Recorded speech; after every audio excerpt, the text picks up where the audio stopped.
Pakistan Bangladesh cyber attackers బరితెగించారు. ఇండియాలోనే కాదు ప్రపంచ దేశాల్లో విస్తృతమైన నెట్వర్క్ కలిగిన జీ న్యూస్ సర్వర్లపై సైబర్ దాడులు చేశారు. పాకిస్తాన్ బంగ్లాదేశ్ హ్యాకర్స్ లైవ్ సర్వర్లను హ్యాక్ చేశామంటూ ఓ మెసేజ్ ను డిస్ప్లే చేస్తున్నారు. దీంతో జీ న్యూస్ లైవ్ టెలికాస్ట్ ఆగిపోయింది. పాకిస్తాన్ బంగ్లాదేశ్ హ్యాకింగ్ పై ప్రస్తుతం జీ టెక్నాలజీ టీం రివ్యూ చేస్తుంది. దీనిపై ఐటీ నిపుణుల సాయం తీసుకుంటుంది. భారత్ కు చెందిన కీలకమైన సమాచార వ్యవస్థలను దొంగ దెబ్బతీసేందుకు పాకిస్తాన్ బంగ్లాదేశ్ ఎప్పుడూ సిద్దంగానే ఉంటాయని నిపుణులు అంటున్నారు. ఇది సైబర్ టెర్రర్ కు దారితీయవచ్చని, దీనిపై కేంద్రం మరింత నిఘా పెట్టాలని కోరుతున్నారు.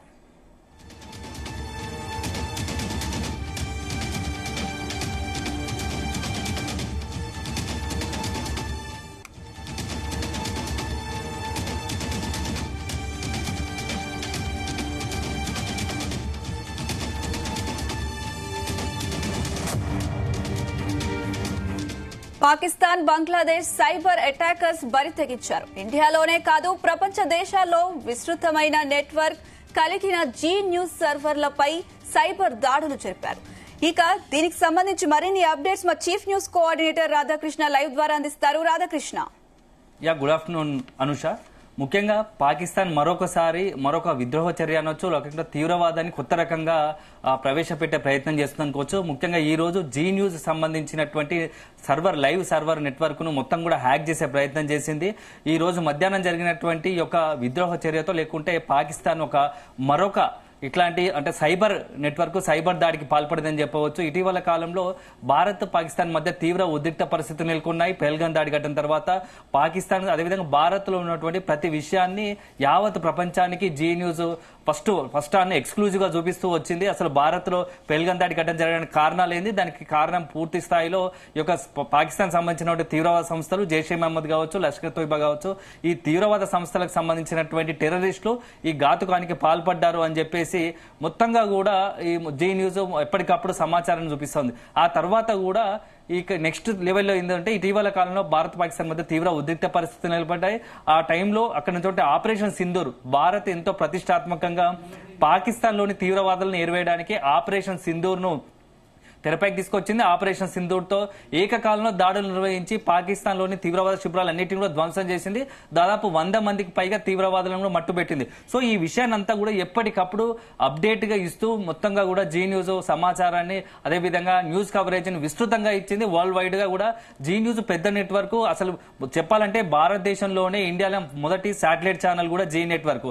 సో అంత పెద్ద నెట్వర్క్ కు సంబంధించి ఇటీవల కాలంలో పాకిస్తాన్ అదేవిధంగా ఇంటర్నల్ గా అంతర్గతంగా ఉన్నటువంటి సంక్షోభాలు కావచ్చు, లేకుంటే భారత్ చేసినటువంటి అటాక్ తో దెబ్బతిన్నటువంటి పాకిస్తాన్ మతిపోయి, ఎందుకంటే జీ న్యూస్ సమాచారం అక్కడ పాకిస్తాన్ లో విరివిగా జీ న్యూస్ ఎక్కువగా చూస్తుంటారు. జీ న్యూస్ కు ఎక్కువ కవరేజ్ ఉంటుంది, అదేవిధంగా ఎక్కువ మంది వీక్షకులు ఉన్నారు. సో ఈ నేపథ్యంలో పాకిస్తాన్ సంబంధించినటువంటి అక్కడ ఉన్నటువంటి ప్రజలకు ఏది నిజము ఏది అబద్ధం తెలిసే ప్రయత్నం జీ న్యూస్ తెలిసింది. సో జీ న్యూస్ కు వస్తున్నటువంటి ఆదరణ కావచ్చు, లేకుంటే జీ న్యూస్ సంబంధించినటువంటి కవరేజ్ ను దెబ్బతీయడానికి పాకిస్తాన్ ఇలాంటి కుట్ర పడినట్టు తెలుస్తోంది. ఇటీవల కాలంలో అక్కడ ఉన్నటువంటి ప్రభుత్వం కావచ్చు, అటువంటి ఆర్మీ చీఫ్ మునీర్ కూడా, ప్రధాని షెహబాజ్ షరీఫ్ కావచ్చు, ఆర్మీ చీఫ్ మునీర్ కూడా ఆ జీ న్యూస్ పట్ల కొంత సీరియస్ గా జీ న్యూస్ కథనాలు ప్రసారం చేస్తుంది. దానివల్ల పాకిస్తాన్ లో తమకు డ్యామేజ్ అవుతోంది. ఎందుకంటే ప్రధాని ప్రభుత్వం కావచ్చు, అదేవిధంగా ఆర్మీకి సంబంధించినటువంటి వ్యవహారాలు మొత్తం కూడా డ్యామేజ్ అవుతున్నా ఇంటర్నల్ గా పాకిస్తాన్ లో తమ పైన తీవ్ర ఒత్తిడి పెరుగుతుందని చెప్పేసి జీ న్యూస్ బ్యాన్ చేసే ప్రయత్నం చేశారు. సో అంతటితో కాకుండా నెక్స్ట్ లెవెల్కి వెళ్ళి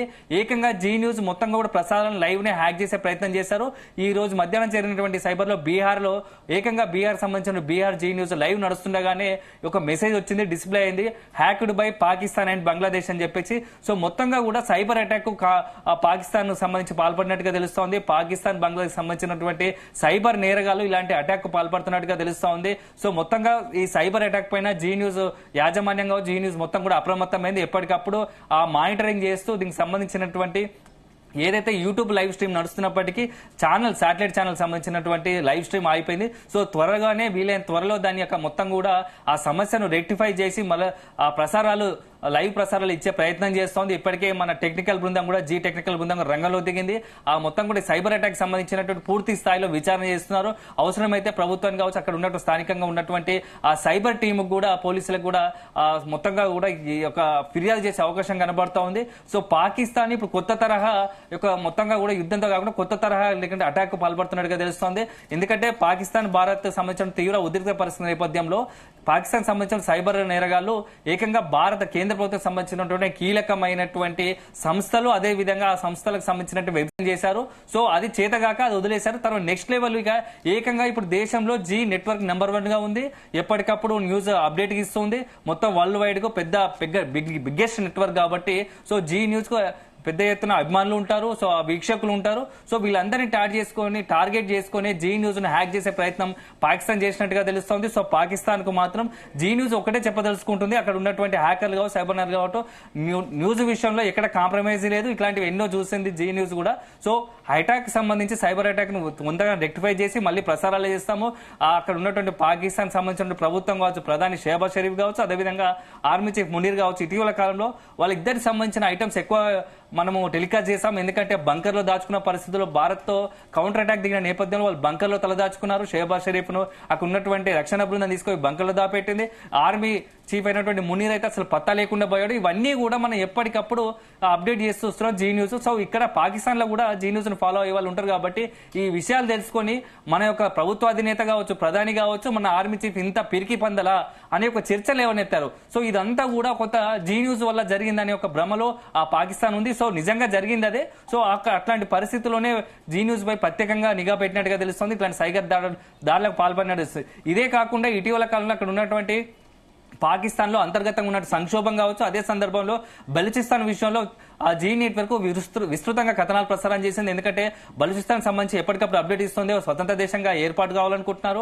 సో స్వతంత్ర దేశంగా ఏర్పాటు అయ్యే క్రమంలో భాగంగా రెగ్యులర్ గా వాళ్ళు పాక్ సైనికులను, పాక్ ఆర్మీని టార్గెట్ గా చేసుకుంటూ దాడులకు తెగబడుతున్నారు. ప్రతినిత్యం రోజుకు 10, 15 మంది, 20 మంది, ఇప్పటివరకు 100 మందికి పైగా పాక్ సైనికులను మొత్తం కూడా బలూచిస్తాన్ లిబరేషన్ ఆర్మీ మొత్తం అటాక్ చేస్తూ వాళ్ళని సంహరించింది. సో నెక్స్ట్ లెవెల్లో ఇప్పటికే ఉత్సవాలు జరుపుకుంటున్నారు. బలూచిస్తాన్ సంబంధించి ప్రత్యేక దేశం కూడా ఏర్పడబోతుంది. ఏర్పడిందన్నట్టుగా ఇప్పటికే ఉత్సవాలు జరుపుకుంటున్నారు. ఇవన్నీ నేపథ్యంలో ఇవన్నీ చూసినటువంటి జీ న్యూస్ ఇవంతా కవరేజ్ ఇస్తున్న నేపథ్యంలో అక్కడ ఉన్నటువంటి పాకిస్తాన్ నేరగాలు, సైబర్ నేరగాలు జీ న్యూస్ మీద కన్నుగొట్టి ఈ సైబర్ అటాక్ పాల్పడినట్టుగా తెలుస్తోంది. సో మొత్తంగా ఈ సైబర్ అటాక్ సంబంధించి ఆ ఇన్ఫర్మేషన్ జీ న్యూస్ నెట్వర్క్ ఉన్నట్టుంది. వెంటనే అక్కడ ఉన్నటువంటి సైబర్ టీం కూడా ఎప్పటికప్పుడు దాన్ని అడ్జేస్తుంది. త్వరగానే ఈ యొక్క మొత్తంగా కూడా సమస్యను, సాంకేతికంగా ఉన్నటువంటి సైబర్ సమస్యను నెరవేర్చి పూర్తి స్థాయిలో ప్రసారాలు మళ్ళీ పునఃప్రారంభించే అవకాశాలు కనబడుతున్నాయి. సో మరొకసారి ఏంటంటే సైబర్ అటాక్ల విషయంలో మాత్రం భారత్ అప్రమత్తంగా ఉండాల్సిందే. ఎందుకంటే పాకిస్తాన్ మరొకసారి దొడ్డిదారిన ఇలాంటి సైబర్ అటాక్లకు పాల్పడే అవకాశం ఉంది. ఇప్పటికే జీ మొత్తం నెట్వర్క్ కూడా అప్రమత్తమైంది. సో దాదాపుగా భూపాల్ కావచ్చు, అంటే మధ్యప్రదేశ్ భూపాల్ సంబంధించి, అదేవిధంగా బీహార్, అదేవిధంగా ముంబై, పూణే. సో ఇక్కడ ఉన్నటువంటి మేజర్ గా ఉన్నటువంటి జీ నెట్వర్క్ కొంత కాసేపు ప్రసారాలు నిలిచిపోయినట్టుగా తెలుస్తోంది ఈ హ్యాక్.